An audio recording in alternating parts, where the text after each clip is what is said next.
Bonjour. Donc, il y a quelques années, on s'est posé une question qui était de savoir s'il était possible de traiter les surfaces des matériaux métalliques par des impulsions électromagnétiques pour les renforcer, ce qu'on appelle classiquement faire du grenaillage. Donc, on a pu montrer par simulation que c'était quelque chose qui était possible et qui présentait un certain nombre d'intérêts, et donc on en est venu à monter ce projet Carnot avec des collègues des laboratoires Ampère et Mathéis pour faire un démonstrateur physique et mettre en œuvre réellement ce procédé, vérifier expérimentalement ce qu'on avait pu mettre en place par simulation. Donc le principe de la réalisation est en fait relativement simple, ça consiste à faire un circuit RLC, qui est quelque chose qu'on apprend en terminale S au lycée. Simplement, on a des caractéristiques pour que le procédé fonctionne qui vont être un petit peu plus importantes que celles qu'on a habituellement. On va avoir des tensions de charge qui vont monter à la vingtaine de kilovolts et on va devoir faire passer des courants qui montent à quelques centaines de kiloampères. Donc ça pose quelques problèmes pratiques de réalisation puisqu'on a peu de composants qui existent là-dessus, mais on a pu monter un dispositif complet qui permet de réaliser ce type d'impulsion. Donc en réalisant ça, on obtient du coup une décharge à travers un circuit qui va générer une onde électromagnétique lorsqu'elle passe à travers un inducteur.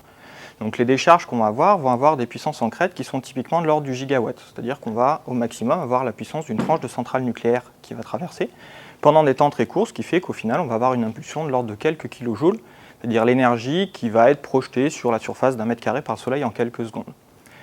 Quand on réalise ce procédé-là, donc le champ électromagnétique va pénétrer à travers la matière, déformer le matériau sur une certaine épaisseur, et puis on va obtenir notre traitement en quelques microsecondes.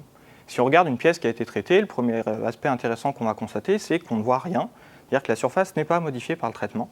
On n'a pas de contact, on n'a pas de pollution des surfaces, ce qui est déjà un avantage fort par rapport au procédé déjà existant. Si on regarde maintenant ce qui se passe dans la profondeur, on va constater que sur plusieurs millimètres, soit à peu près 10 fois plus que sur les procédés classiques, on va renforcer les propriétés mécaniques du matériau et introduire des contraintes résiduelles, ce qui permet d'augmenter la durée de vie des pièces qu'on aura ainsi traitées.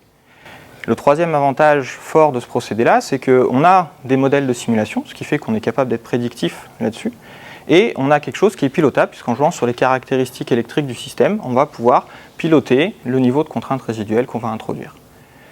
À l'heure actuelle, les perspectives sont de deux ordres sur ce procédé-là. D'une part, s'intéresser aux effets spécifiques du matériau, c'est-à-dire qu'on va avoir des forts courants qui traversent la matière, donc des modifications assez particulières, et des effets qui ne seront peut-être pas ceux qu'on aurait attendus.